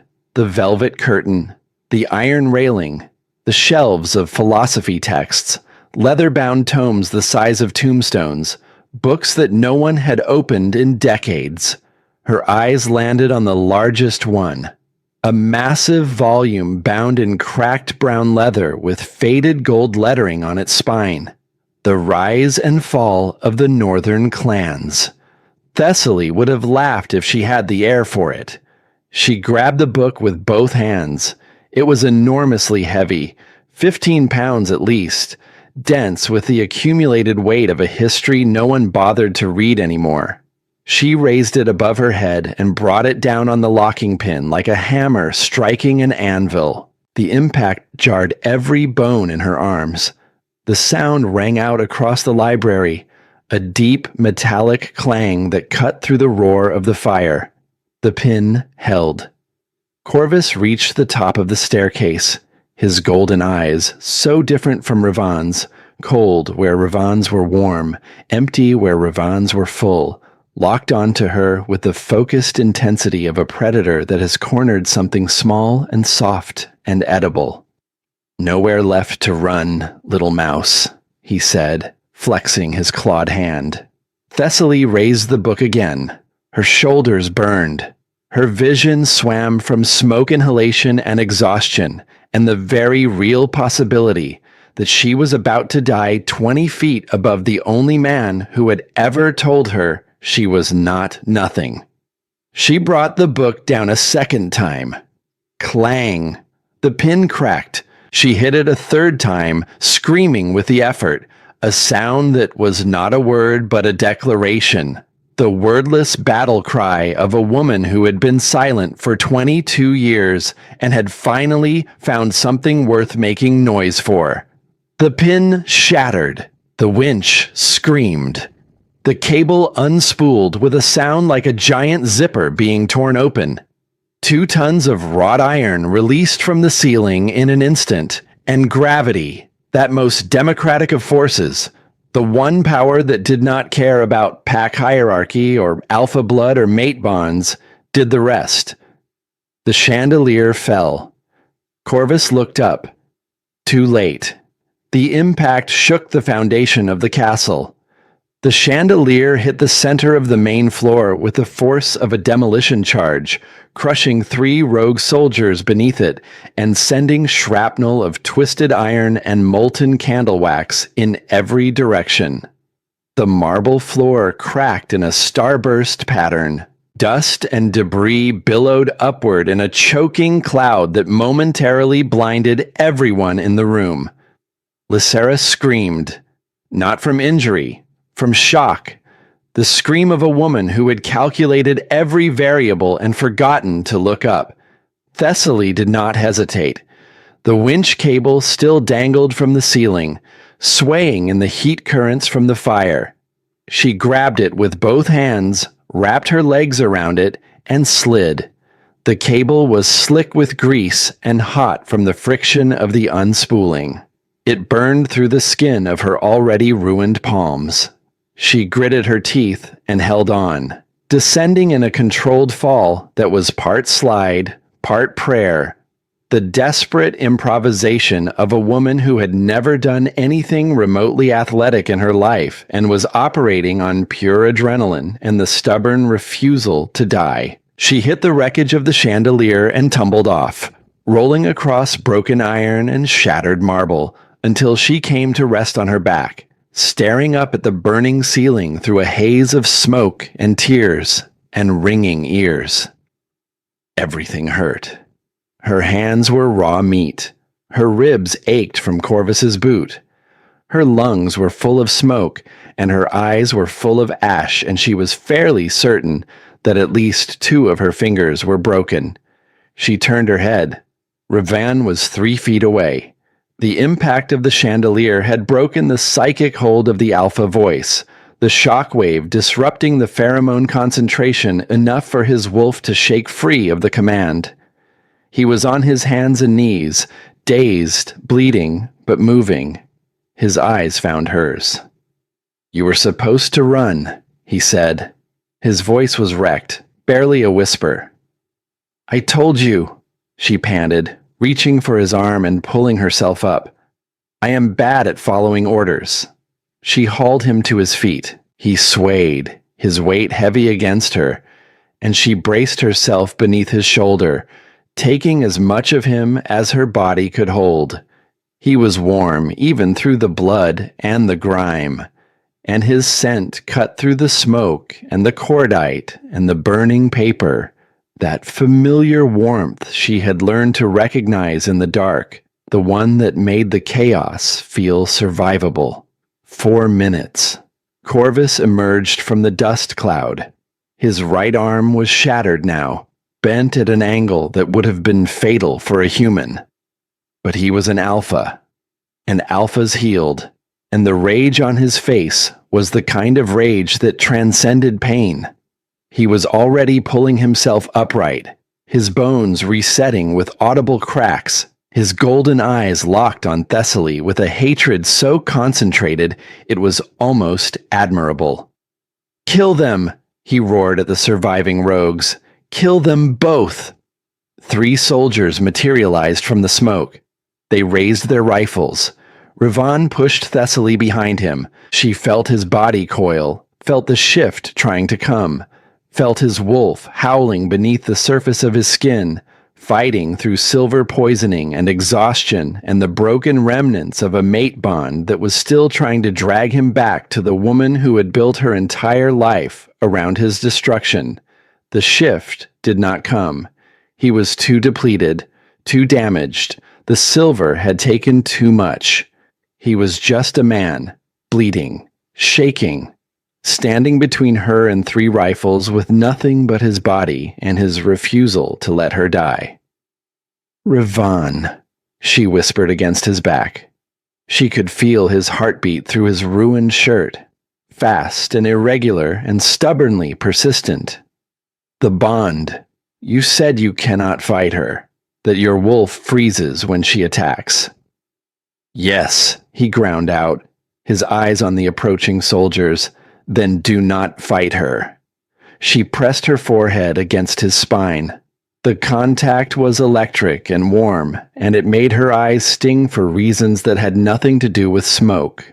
"Fight for me." He went still. The soldiers raised their rifles. Corvus smiled. Lysara stepped through the haze of dust and ash, untouched, pristine, her emerald dress a mockery of beauty amidst the ruin. "You annoying little insect," Lysara hissed at Thessaly. "Why will you not just die?" She raised her hand and unleashed the alpha voice again. Full force, a psychic tsunami designed to flatten every wolf in the room into submission. Rivan staggered, his knees buckled. Every nerve in his body was being overridden, rewritten, commanded to submit by the woman whose DNA was woven into his like poison threaded through a tapestry.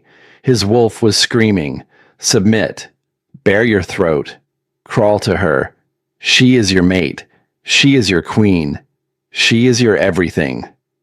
He fell to one knee, and then he thought of pine needles crushed between steady fingers, of cheap brandy poured over a wound, of a voice in the dark saying, "That does not make you weak, it makes you not a monster," of a woman who smelled like magnolia and honey and the feeling of coming home after years in the wilderness, of 5 words he had whispered to an empty room because he thought no one was listening.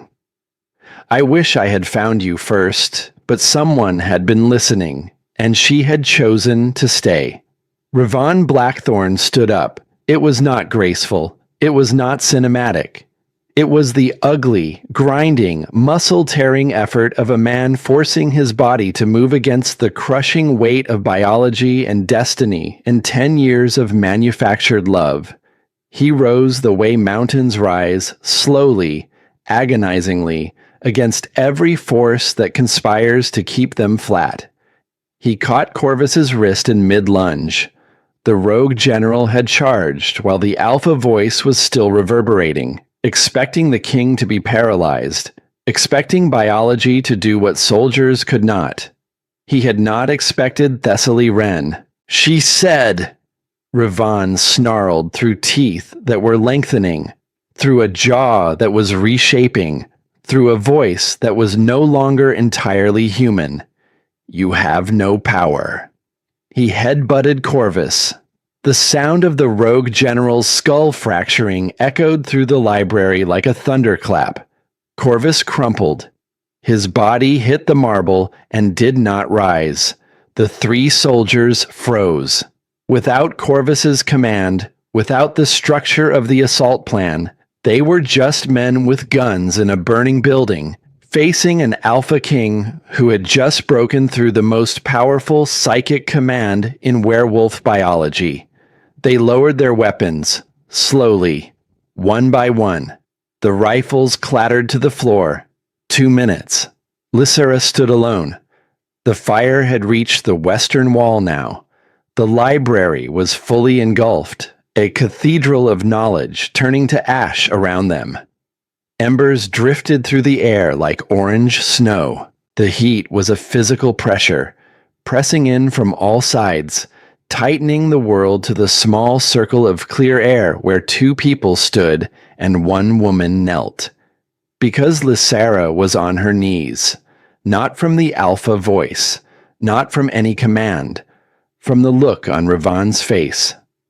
"You cannot hurt me, Ravan," she said, and for the first time there was something in her voice besides calculation.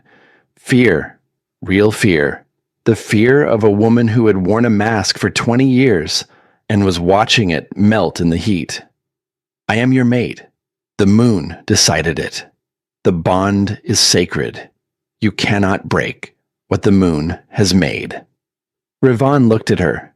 He looked at the woman who had slept beside him for a decade, the woman who had whispered "I love you" against his chest on 1,000 dark nights, the woman who had laughed at his jokes and kissed his scars and held his hand at his mother's funeral and played the part of a loving wife with such conviction that even the mate bond itself had believed her. He had loved her. That was the cruelest part. He had loved her completely, absolutely, with every fiber of the wolf that lived inside him. And she had used that love as a weapon, had sharpened it into a blade, and held it against his throat for 10 years while he slept. "The moon," Ravan said, and his voice was quiet now, terrifyingly calm. The voice of a man who has passed through rage and grief and come out the other side into something colder and clearer and more terrible than either, made a mistake. He closed his eyes. Thessaly felt it before she understood it. A pulling sensation, not in her chest this time, but in the air itself, as if the atmosphere of the room were being drawn toward a single point. The temperature dropped. The fire dimmed.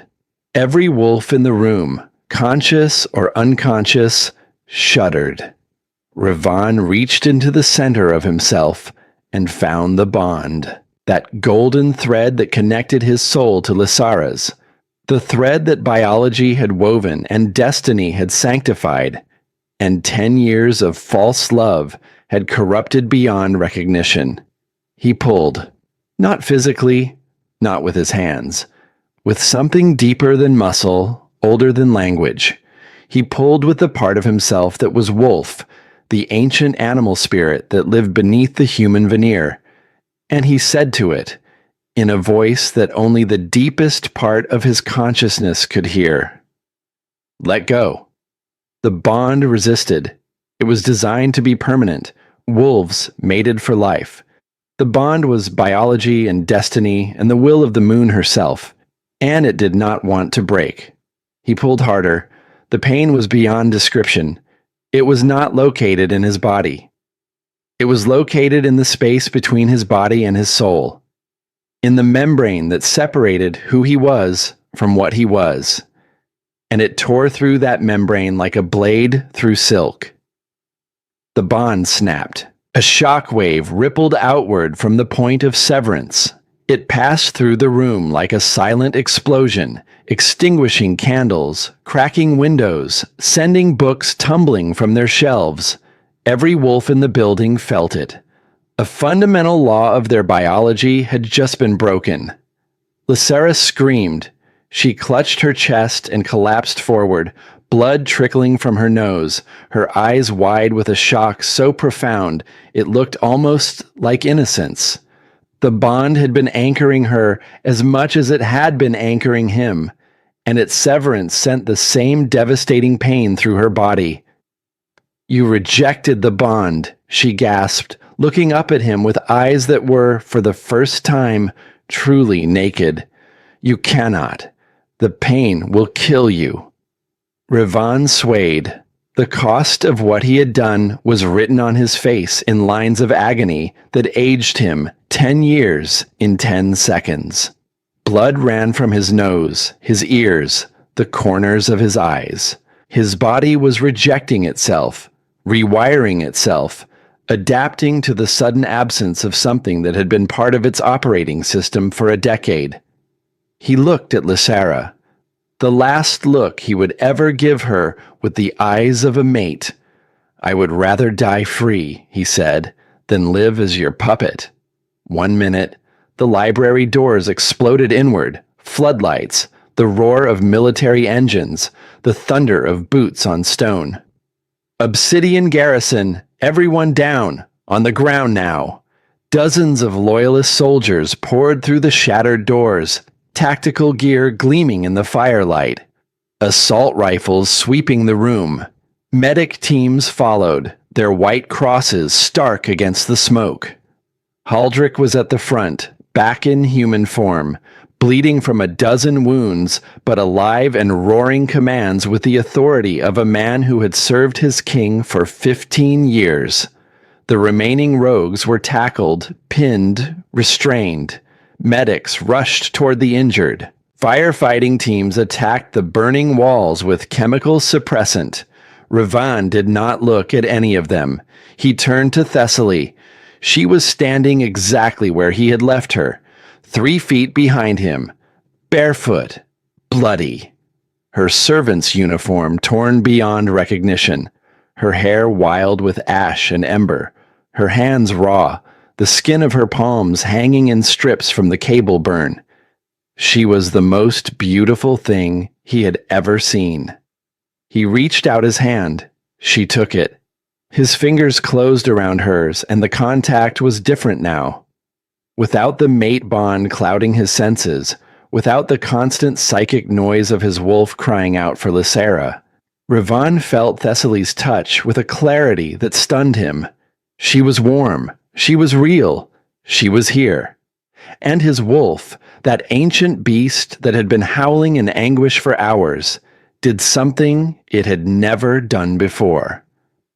It sighed, a sound of recognition so deep and so old that it predated language, predated thought, predated the very concept of the bond itself. Not the violent snap of a fated connection, not the manufactured chemistry of pheromones and moon magic, but something quieter, something chosen. "You did not kneel," he whispered, looking down at her with those golden eyes that were finally, for the first time since she had met him, at peace. "My knees are bad," she said. He almost smiled. Almost. Then the adrenaline crashed like a wave hitting a seawall, and Thessaly's legs gave out. Ravan caught her before she hit the ground, pulling her against his chest, and the last thing she registered before consciousness left her was the steady beat of his heart against her ear. Pine, rain. Home. Darkness. She woke in a bed that cost more than her mother's funeral. The sheets were silk, not linen. The pillows were down, not straw. The air smelled of sterile medical supplies and fresh-cut flowers arranged in crystal vases on a nightstand made of polished ebony. Sunlight poured through floor-to-ceiling windows that overlooked the rebuilt courtyard, where crews were already clearing debris. She sat up. Panic spiked through her system. "The king is eating breakfast in the next room," a deep voice said. Haldrick stood in the doorway. The head of guard looked different. Smaller, somehow, without his combat gear. More human. He had bruises on his face, and his arm was in a sling. But the way he looked at her was what caught her attention. There was no sneer, no contempt, no casual dismissal. He bowed his head. "Miss Wren." "Thessaly," she corrected, swinging her legs out of bed. She was wearing a hospital gown made of cotton softer than anything she had ever owned. Her hands were bandaged in clean white gauze. "Where am I?" "The royal suite," the king insisted. She walked, wobbled really, through the adjoining door. Ravan Blackthorn was sitting on the edge of a massive 4-poster bed, shirtless, while a team of healers finished applying fresh bandages to his torso. The wound on his side was healing, the skin knitting together with the slow determination of a body that had been pushed past its limits and was stubbornly refusing to quit. He looked tired, older. The lines around his eyes were deeper, and there was a new quality to the set of his jaw. Not hardness exactly, but the particular kind of quiet that comes after a man has broken his own heart and survived it. When he saw her, he waved the healers away. They bowed and left without a word. The room was suddenly very large and very quiet. "You are awake," he said. "How long?" 3 days. 3 days? Smoke inhalation, exhaustion, second-degree burns on your hands, 2 fractured fingers, a bruised rib from Corvus's boot. He stood up and walked toward her, not to tower over her, not to intimidate. He moved into her space the way you move toward a fire on a cold night, drawn by warmth, by need, by the simple animal comfort of proximity.